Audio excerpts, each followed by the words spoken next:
Le silence enveloppait Fairchild Air Base tel un linceul funéraire.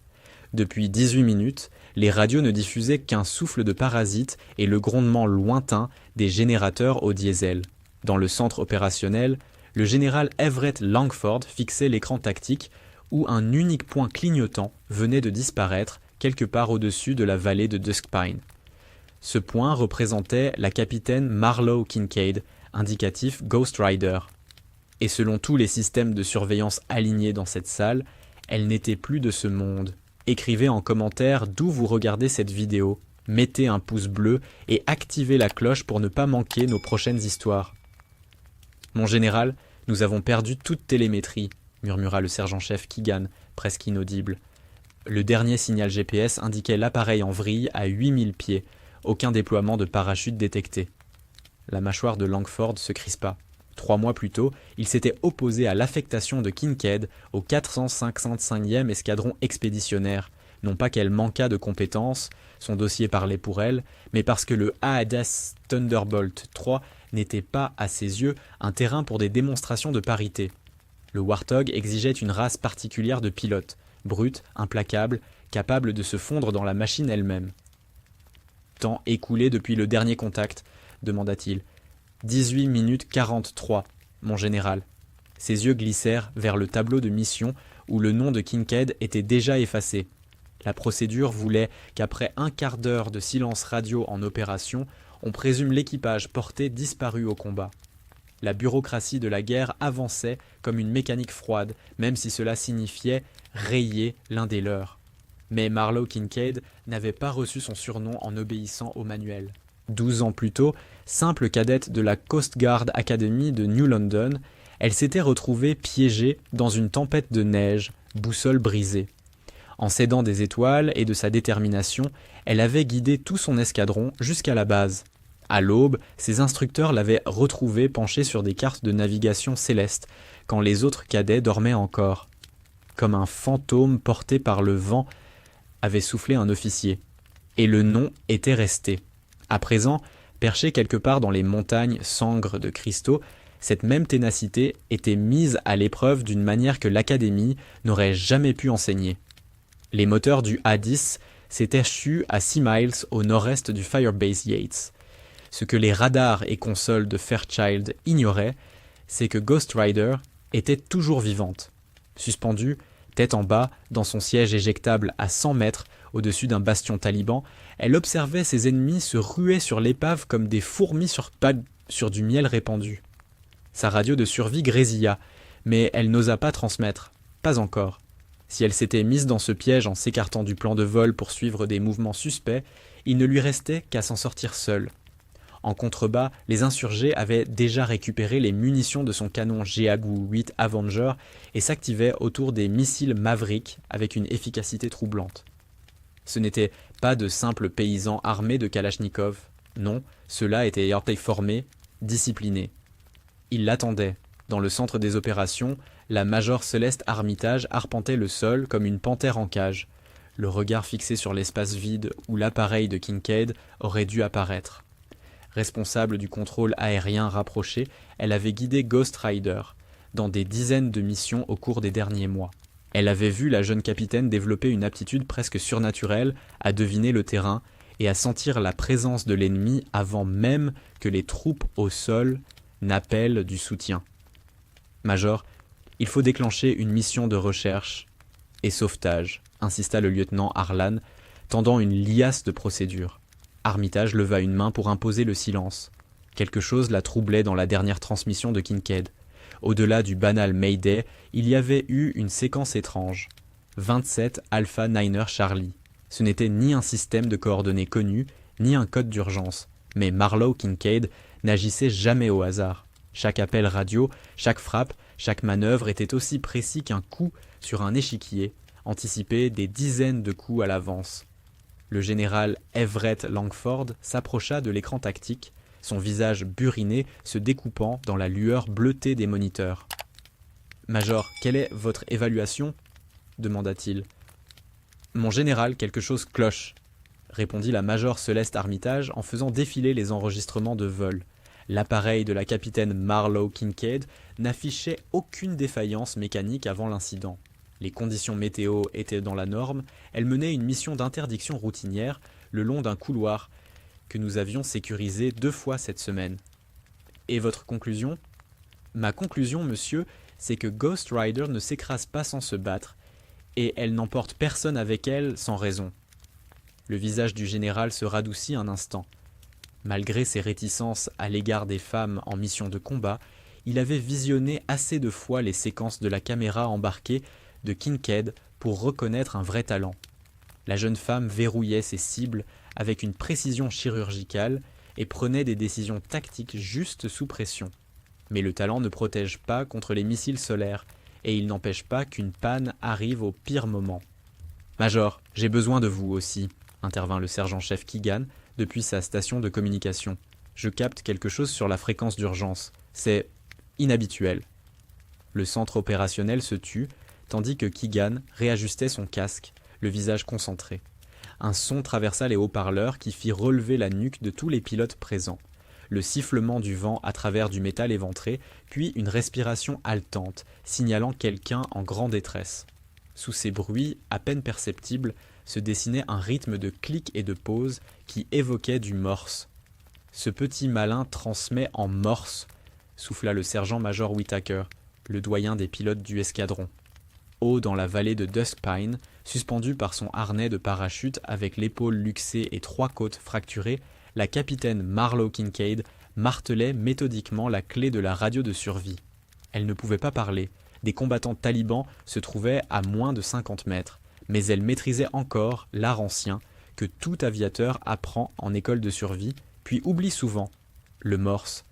Son message était simple et vital. Vivante, appareil capturé, camp ennemi, coordonnées suivent. Les chiffres qu'elle émettait n'étaient pas des chiffres au hasard. Ils localisaient exactement ce qui ressemblait à un vaste nœud logistique taliban. Dépôt d'armes, matériel de communication et une trentaine d'hommes au moins. Son crash n'était pas fortuit.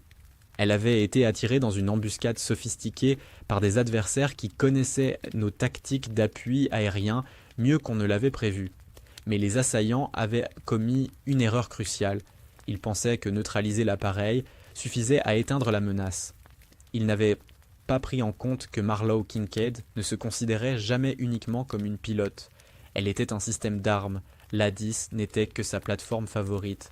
Suspendue dans l'obscurité, tandis que des voix ennemies se rapprochaient, elle commença à préparer son prochain mouvement.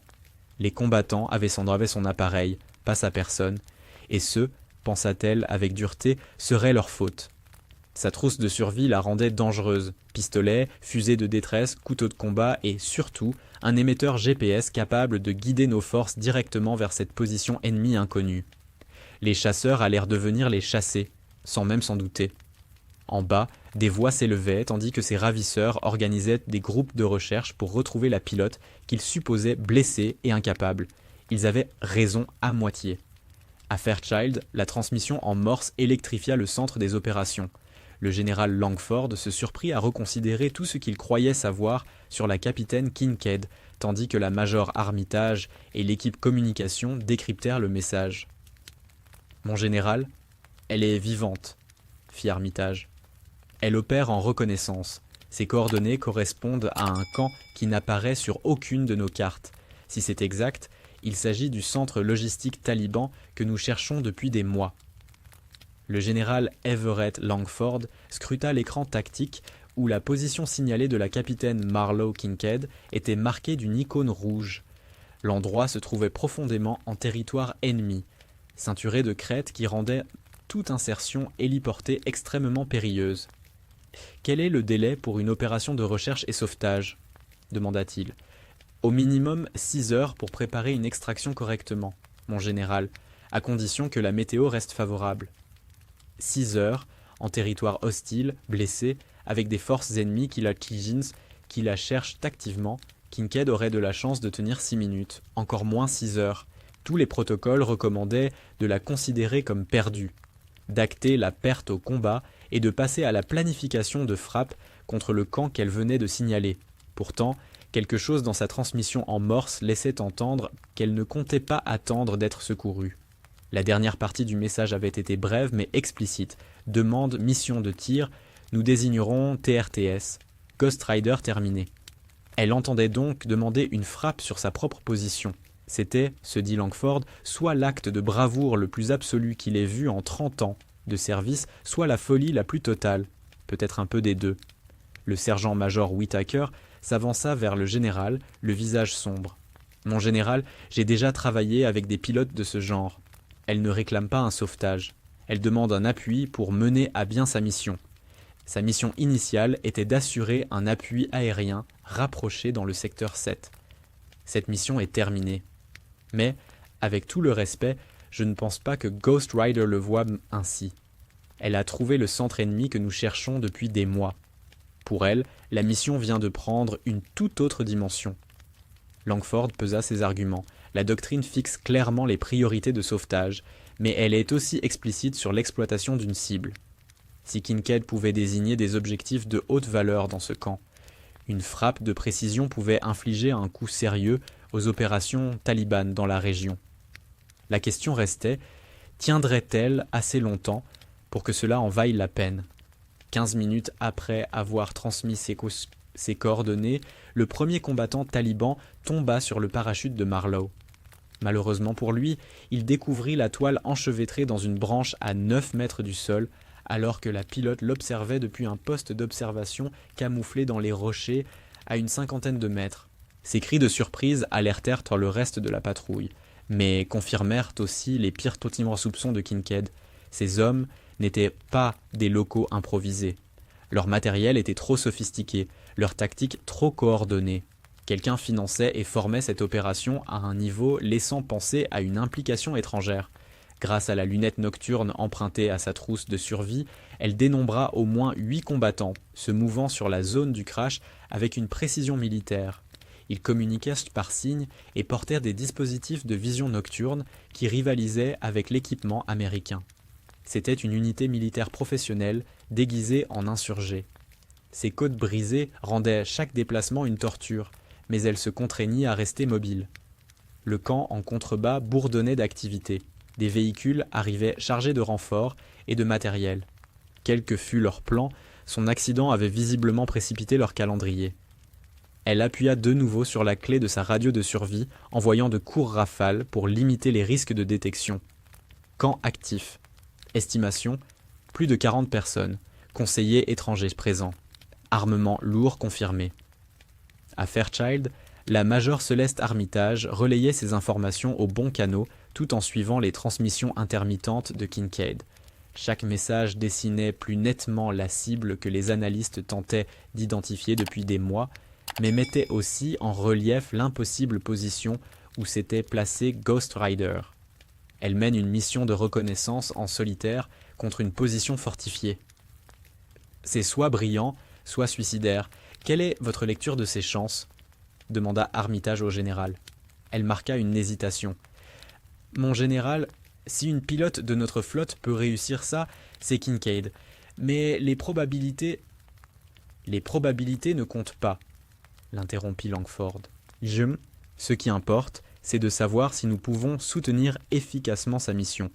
Peut-on amener des paquets de frappes sur ses coordonnées ? Oui, monsieur, mais pas sans un risque significatif de victimes civiles, si elle s'est trompée dans son évaluation. Le général Everett Langford hocha la tête d'un air grave. C'était là le dilemme éternel de la guerre moderne, saisir une opportunité tactique quand chaque décision pouvait se transformer en erreur catastrophique. Les renseignements fournis par Marlowe Kincaid pouvaient sauver des vies américaines en anéantissant un important bastion ennemi.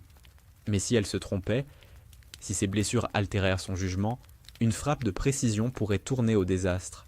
« Établissez-moi un lien direct avec Ghost Rider », ordonna-t-il. « Je veux lui parler de vive voix. »« Mon général, une liaison directe augmente le risque d'interception par l'ennemi, » objecta la Major Celeste Armitage. « Major, cette pilote tient actuellement la reconnaissance la plus cruciale de toute cette rotation. Elle a droit à parler directement à son commandant. » La radio grésilla, mordue par les parasites, puis la voix de Kincaid se fit entendre, haletante mais ferme. « Ghost Rider à Fairchild Actual, envoyé trafic. » Langford se retrouvait face à la pilote qu'il avait un temps voulu réaffecter, une femme qui, désormais, mettait tout en jeu pour livrer des informations susceptibles de modifier le cours de l'opération. L'ironie n'échappa pas au général.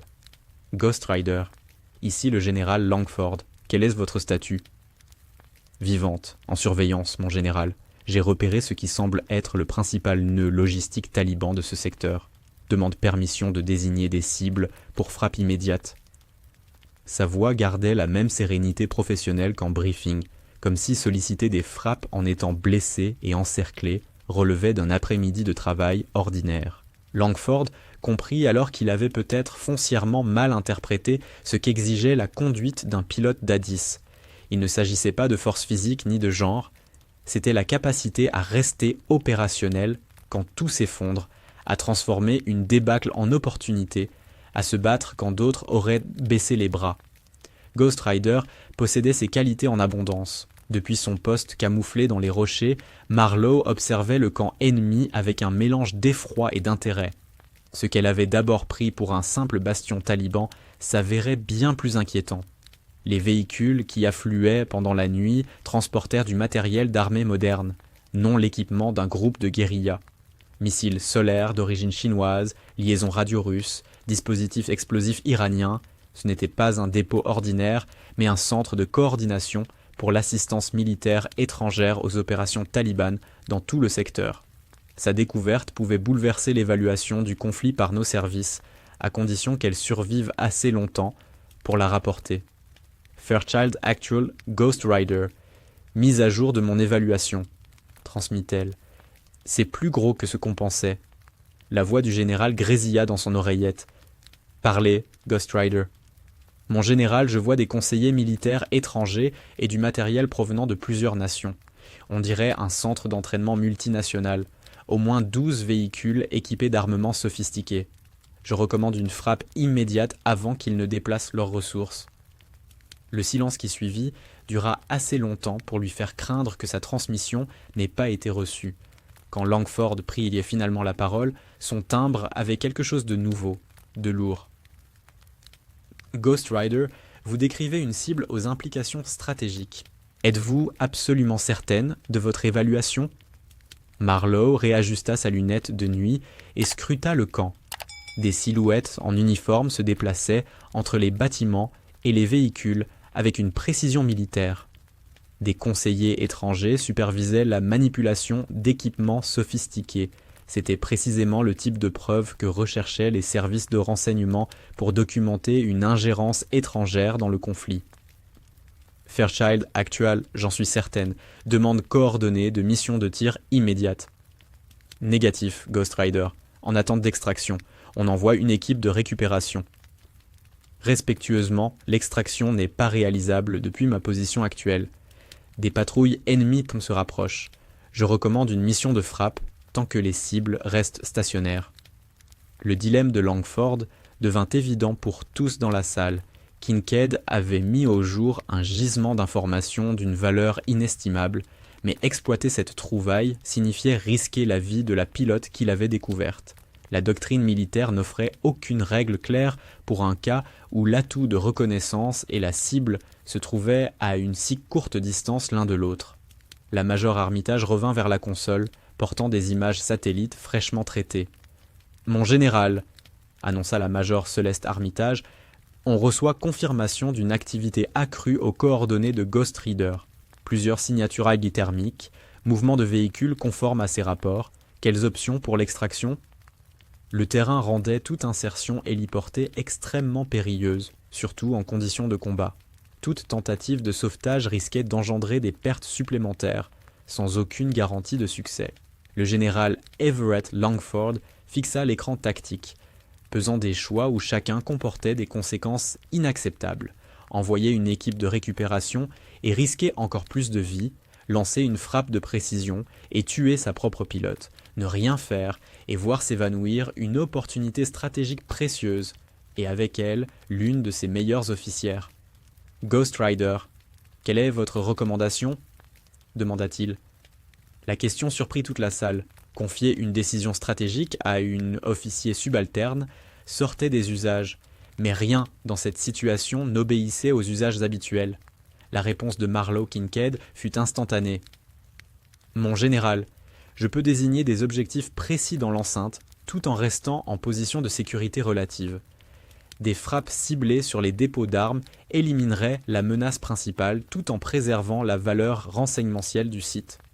Autorisation de mission immédiate recommandée. » Elle proposait de se substituer à un contrôleur aérien avancé, appelé des frappes sur une cible dont la survie dépendrait d'un timing au dixième de seconde et d'une précision chirurgicale d'aéronef qu'elle ne verrait peut-être jamais. Audacieux, dangereux et totalement fidèle au caractère de la pilote qui avait mérité son indicatif en naviguant dans l'impossible à force de volonté et de compétence. Ghost Rider, autorisation de désignation accordée.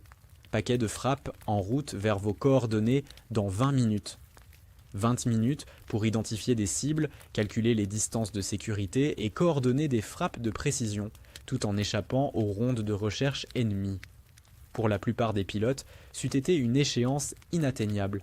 Pour Ghost Rider, ce n'était qu'un défi de plus à relever. Elle se mit en mouvement, cherchant de meilleurs postes d'observation. Sa survie reposait sur les mêmes qualités qui faisaient d'elle une pilote d'A-10 exceptionnelle.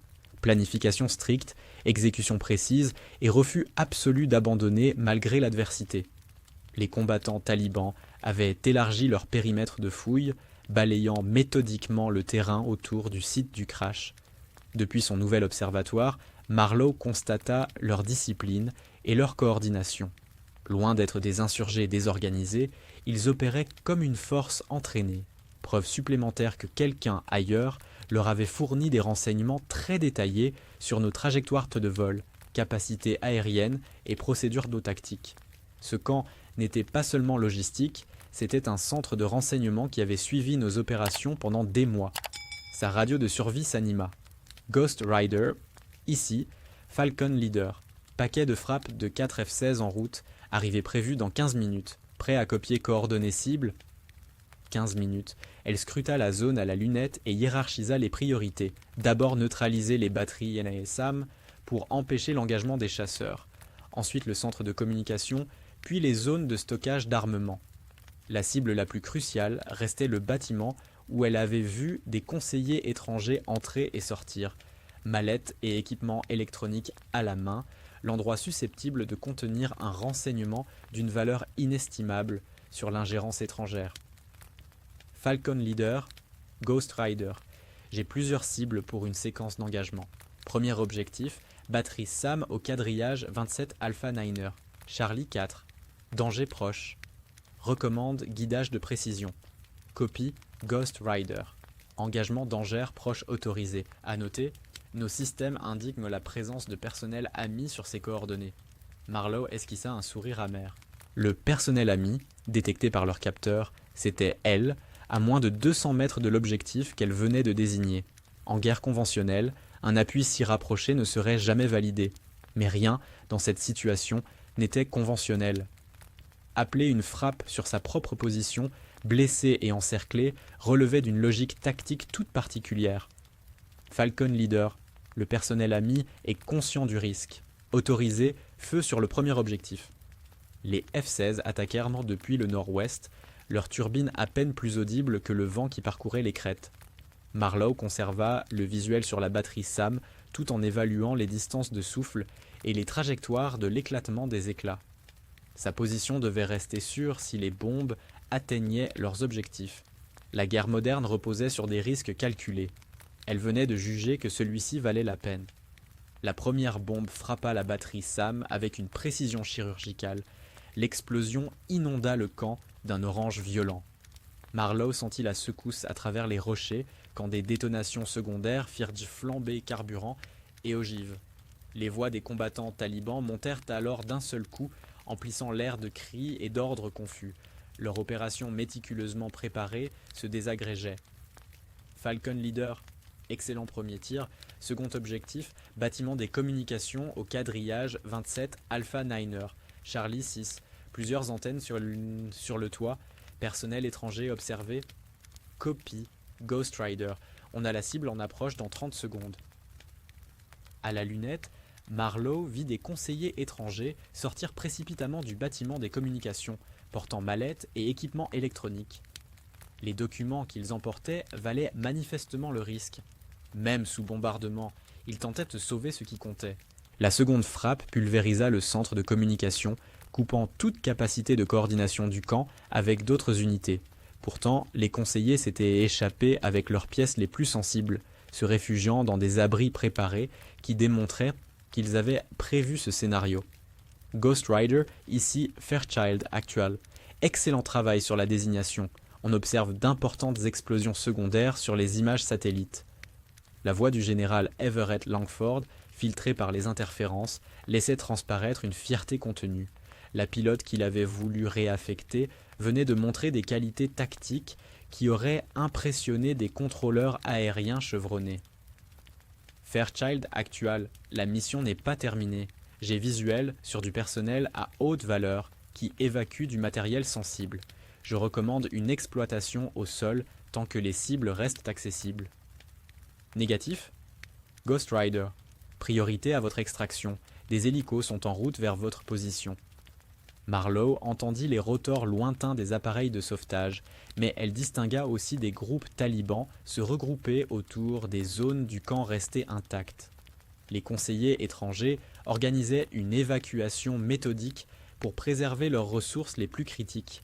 La véritable mission qu'elle avait commencée en s'écrasant dans la vallée de Duskpine n'était pas achevée. Fairchild Actual demande permission de poursuivre la surveillance. Les cibles à haute valeur sont encore en cours d'extraction. Le silence depuis le quartier général dura juste le temps que les hélicoptères établissent un contact radio direct avec sa position. Dans son oreillette, Marlowe perçut une cacophonie de voix. Contrôleur aérien, pilote d'hélico, chef de terrain débattait de son statut et des priorités. Mais la conversation la plus lourde se jouait dans la tête du général Langford, qui regardait les flux satellites du camp qu'elle avait découvert et frappé. Les analystes confirmaient déjà que sa désignation avait permis d'éliminer une installation que l'on cherchait depuis le début du déploiement. Sa mission d'interdiction, a priori banale, venait de prendre une portée stratégique dépassant celle de nombreuses opérations de bataillon. Ghost Rider, ici le chef des équipes de sauvetage. On a votre balise en visuel. Préparez-vous pour extraction dans 5 minutes. Marlowe baissa les yeux vers la balise qu'elle avait activée, puis regarda le camp, où les conseillers étrangers continuaient de charger des véhicules. Son extraction interromprait une veille qui produisait, en ce moment même, des renseignements d'une valeur inestimable. Elle prit une décision qui allait définir sa carrière. Chef de sauvetage, Ghost Rider annule l'extraction. Je deviens mobile pour poursuivre la surveillance des cibles à haute valeur. La radio explosa en protestation. Pilote d'hélico, état-major, tout le monde tenta de la contrecarrer, mais Marlowe avait déjà coupé sa balise et amorcé sa mise en mouvement vers un nouveau poste d'observation. Le site en contrebas était trop crucial pour être abandonné, et pour l'heure, elle restait le seul atout américain apte à suivre le repli ennemi. La voix du général Langford perça le brouhaha. « Ghost Rider, ordre formel. Conformez-vous aux procédures d'extraction. »« Mon général, répondit-elle calmement, avec respect, je suis la mieux placée pour recueillir des informations sur l'implication étrangère dans les opérations talibanes. Je demande l'autorisation de poursuivre la mission. La requête bafouait toutes les règles concernant l'évacuation d'un pilote, mais elle venait d'une aviatrice qui venait de faire preuve d'un sens tactique exceptionnel, dans des conditions impossibles. Le général Everett Langford se retrouva face au même dilemme qui avait jalonné toute sa carrière. Quand applique-t-on la procédure à la lettre et quand fait-on confiance à ses subordonnés pour prendre la bonne décision ? Ghost Rider, quelle est votre évaluation de la viabilité de la mission ? Demanda-t-il. Mon général, je peux maintenir la surveillance encore 6 heures. Le personnel ennemi évacue du matériel sensible qui pourrait fournir des renseignements sans précédent. Je recommande un report de l'extraction afin d'exploiter pleinement la cible. 6 heures en territoire hostile, avec des côtes fracturées et une épaule déboîtée, tandis que des équipes de recherche ennemies y cernaient à sa position. C'était soit la lucidité stratégique d'une pilote qui mesurait l'enjeu, soit l'aveuglement de quelqu'un dont les blessures altérèrent le jugement. La Major Celeste Armitage vint apporter des mises à jour de renseignements qui éclairèrent la situation. Mon général, l'analyse préliminaire des dommages causés par la frappe confirme l'évaluation de Ghost Rider. Nous avons détruit une importante installation d'entraînement étrangère. Le personnel qu'elle suit pourrait nous conduire à des structures similaires dans la région. Langford fixa l'écran tactique où la position de Marlowe Kincaid brillait d'une icône rouge, profondément en territoire ennemi. Le règlement exigeait une extraction immédiate. Tous les calculs stratégiques, en revanche, montraient que sa surveillance prolongée pouvait se révéler inestimable. Ghost Rider, vous êtes autorisé à poursuivre la mission de surveillance, mais je veux un point de situation toutes les 30 minutes et au premier signe de compromission. Vous appelez l'extraction immédiatement. Reçu, Fairchild. Ghost Rider poursuit la mission, confirma-t-elle. Un silence pesant s'abattit dans le centre des opérations, tandis que chacun mesurait l'ampleur de la décision. Il venait d'autoriser une pilote blessée à mener seule une reconnaissance sur une position ennemie qui la cherchait activement. C'était de la flexibilité tactique brillante ou une inconscience lourde de conséquences. Le sergent-major Whittaker s'approcha du général d'un air entendu. « Mon général, j'ai déjà croisé des pilotes comme elle. Elle ne se contente pas de ramener du renseignement, elle traque. Et dans les montagnes de la vallée de Duskpine, encerclée par l'ennemi, nourrie seulement par sa détermination et son orgueil professionnel, la capitaine Marlowe Kincaid est devenue une chasseuse. » Le camp en contrebas recelait des secrets susceptibles de rebattre les cartes du conflit, et elle avait l'intention de tous les dévoiler.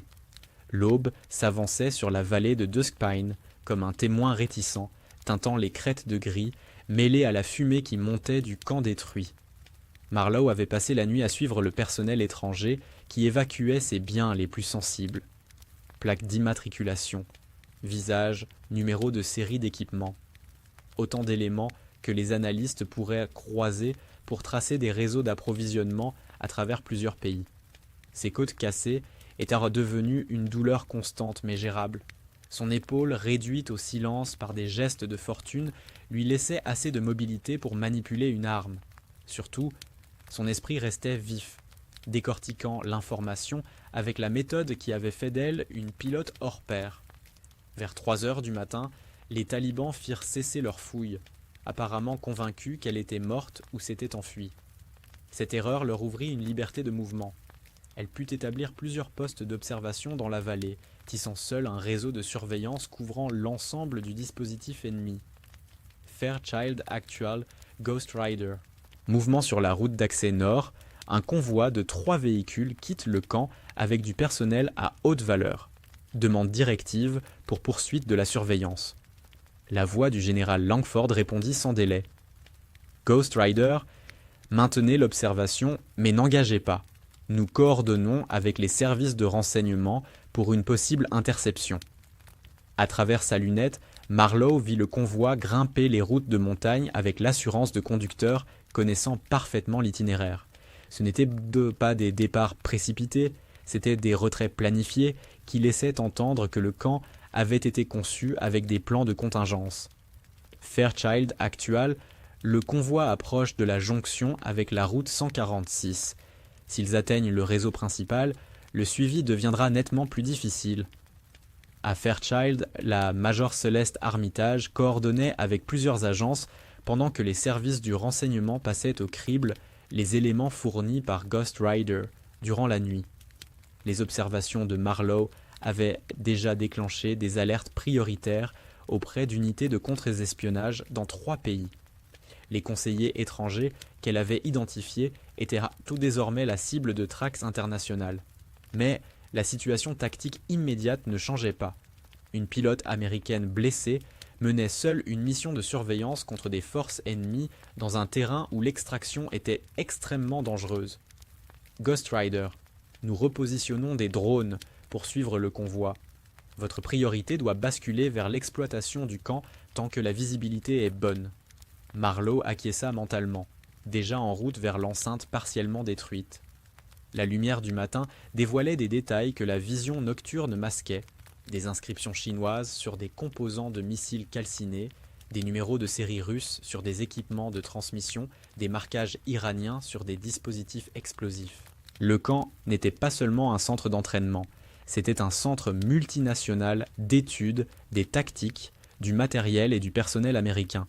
Sa découverte allait redéfinir l'analyse du renseignement sur l'implication étrangère dans le conflit, à condition qu'elle survive pour en faire le rapport. Fairchild Actual, j'exploite le site, je documente le matériel étranger et les éléments à valeur de renseignement. Besoin d'orientation sur les priorités de collecte. Ghost Rider, photographiez tout, mais ne compromettez pas votre sécurité pour ramener du matériel. La valeur du renseignement passe après la sécurité du personnel. Elle répondit par un sourire en coin, amer. Dès l'instant où elle avait décliné l'extraction, la sécurité du personnel était devenue secondaire face à l'accomplissement de la mission. À présent, parcourant les ruines alors que des renforts talibans pouvaient surgir à tout instant, sa survie dépendait uniquement de sa vitesse et de sa discrétion. Les conseillers étrangers avaient emporté la plupart des éléments sensibles, mais ils avaient laissé derrière eux des indices éloquents. Manuels d'instruction en plusieurs langues, matériel de communication configuré pour les bandes de fréquences américaines. Plus inquiétant encore étaient donc des dossiers détaillés sur des pilotes américains, photographies, renseignements personnels, autant d'éléments qui ne pouvaient provenir que d'une opération de renseignement méthodique. Sa propre photo s'y trouvait. Fairchild Actual, j'ai été ciblé spécifiquement. Ce n'est pas un engagement aléatoire. Ils étudient notre personnel et nos procédures depuis des mois. Cette révélation provoqua une onde de choc chez les analystes.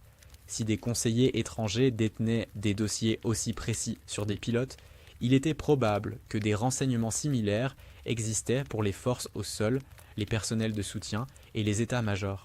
L'ampleur de la fuite d'informations pouvait compromettre des opérations sur l'ensemble du théâtre. La voix du général Everett Langford prit un ton plus pressant. « Ghost Rider, on accélère l'extraction. Paquet d'hélicos en approche, arrivée prévue dans 20 minutes. » Reçu, Fairchild Actual, je poursuis la documentation du site jusqu'à l'arrivée de l'extraction. Pourtant, même en acquiesçant, Marlowe savait que 20 minutes risquaient d'être trop longues. Des bruits de véhicules retentissaient désormais sur les axes d'approche de la vallée, signe que des renforts talibans répondaient à l'attaque de la nuit précédente. Sa fenêtre d'opportunité se refermait vite. Elle se mit à photographier documents et numéros de série avec une efficacité mécanique, constituant un dossier que les analystes mettraient des mois à exploiter pleinement. Chaque cliché pouvait devenir la pièce d'un puzzle diplomatique qui occuperait des années de débat. Le camp partiellement détruit offrait de multiples caches, mais les combattants talibans familiers du terrain fouilleraient méthodiquement chaque abri. Sa radio de survie grésilla alors que l'hélicoptère de sauvetage se rapprochait. « Ghost Rider, ici le chef des équipes de sauvetage. Nous avons votre balise et sommes à 15 minutes. À noter, activité ennemie accrue dans votre secteur. Reçu, chef des sauvetages. Je termine l'exploitation du site et serai prête pour l'extraction. » À travers les bâtiments éventrés, elle apercevait des nuages de poussière annonçant l'arrivée de plusieurs véhicules. Les renforts talibans étaient arrivés plus vite que prévu. Il lui fallait maintenant choisir entre finir la collecte du renseignement et préserver ses options d'évasion. Elle choisit de continuer. La décision aurait surpris ses instructeurs de la Coast Guard Academy de New London, qui la connaissaient cadette méthodique et prudente. Elle aurait choqué les pilotes qui l'avaient d'abord considérée comme une nomination politique. En revanche, cela n'aurait pas étonné les ennemis qui avaient étudié ses opérations et compris qu'elle était une cible à éliminer de préférence. Ils savaient désormais quelque chose que son propre commandement commençait seulement à pressentir. Elle ne se percevait pas seulement comme une pilote ou un soldat. Elle se voyait comme un système d'armes, optimisé pour mener à bien ses missions quel qu'en soit le coût personnel. Et sa mission dans la vallée de Dusk Pine n'était pas achevée. Les premiers véhicules talibans atteignirent le périmètre du camp, alors que Marlowe achevait la photographie du document le plus sensible qu'elle ait trouvé. Cachée dans les ruines du bâtiment des communications, elle observa des combattants se déployer avec une précision militaire autour de l'installation qu'ils avaient mis des mois à construire. Leur coordination tactique confirmait son hypothèse. La formation étrangère avait considérablement renforcé les capacités des talibans. Ce n'étaient plus les insurgés et désorganisés affrontés par les forces américaines par le passé, mais des soldats disciplinés conduisant des opérations selon des standards professionnels. « Fairchild Actual » transmit-elle, « des renforts ennemis sont arrivés sur le camp. Environ 20 hommes installent un périmètre de sécurité. Je suis camouflé, mais la fenêtre d'extraction se referme. » La voix du général Everett Langford grésilla dans son oreillette. « Ghost Rider, priorisez votre sécurité, nous pouvons analyser tout le renseignement que vous avez collecté. » Pourtant, à travers sa lunette, Marlowe distingua quelque chose qui changeait la donne. Parmi les renforts figuraient 2 individus en civil, portant des mallettes et des équipements de communication sophistiqués. Les conseillers étrangers n'avaient pas totalement évacué. Ils étaient en revenus récupérer du matériel trop sensible pour être abandonné. Yénisme Fairchild Actual, des cibles à haute valeur sont revenus au camp. Le personnel étranger tente de récupérer des matériels sensibles dans les bâtiments détruits. Le silence depuis le quartier général dura, assez long pour que Marlowe doute que son message fût passé. Quand Langford répondit enfin, sa voix portait le poids de décisions stratégiques susceptibles d'affecter tout le déploiement. Ghost Rider, maintenez l'observation, n'engagez pas. Nous coordonnons avec des unités des opérations spéciales pour une possible interception. Mon général, le délai d'intervention des opérations spéciales dépassera ma fenêtre d'extraction. Le personnel étranger terminera son évacuation avant l'arrivée des renforts supplémentaires, fit-elle valoir. Elle exposait au quartier général le choix impossible qui l'avait guidé durant toute la mission, suivre les procédures et laisser passer une opportunité stratégique ou accepter un risque exceptionnel pour une récompense potentiellement décisive. Ghost Rider, quelle est votre évaluation de la viabilité d'une surveillance prolongée ? Demanda Langford.